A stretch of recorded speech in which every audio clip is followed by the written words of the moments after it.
let's go back and talk a little bit more about the intimidation factor that newcomers to any sort of tight knit Sure. sporting community.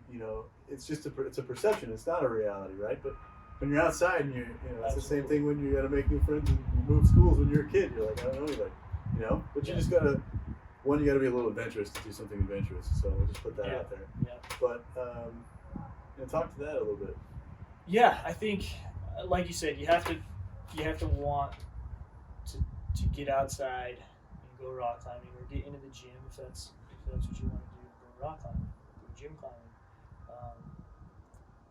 But going back to what we were talking about before, there's a lot more opportunity today than there was 16 years ago to find groups of people looking for newcomers Right. to join them.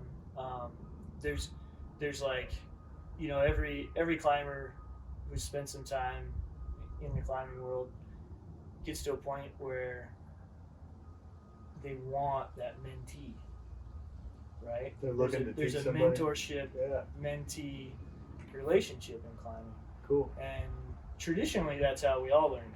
We found a mentee. Yeah. Somebody that had been doing it longer than you, Right. right? Yeah. So I think even though there is that intimidation, I think that people need to know that there's a strong will of the climbing community to bring new people in, That's cool. to bring youth in, and to have those young eyes, because that's how you find adventure today. Yeah. It's new lives, Yeah. right? Yeah. So I think the big thing is understanding that it is just perception, like you said. Yeah. Like it's not. You just gotta sack up. There's so much information out there, and there's so many opportunities.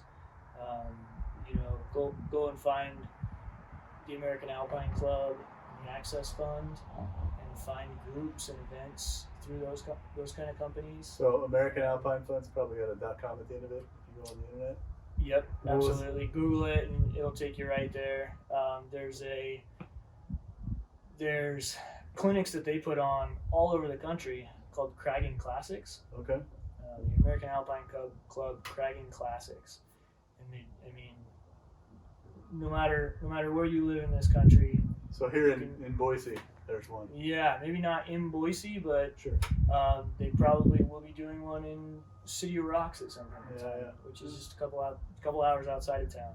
Yeah. I think they do maybe a dozen all over the country every year, and they're basically traveling outdoor retailer with a nod toward crag conservation and trail building and Cool.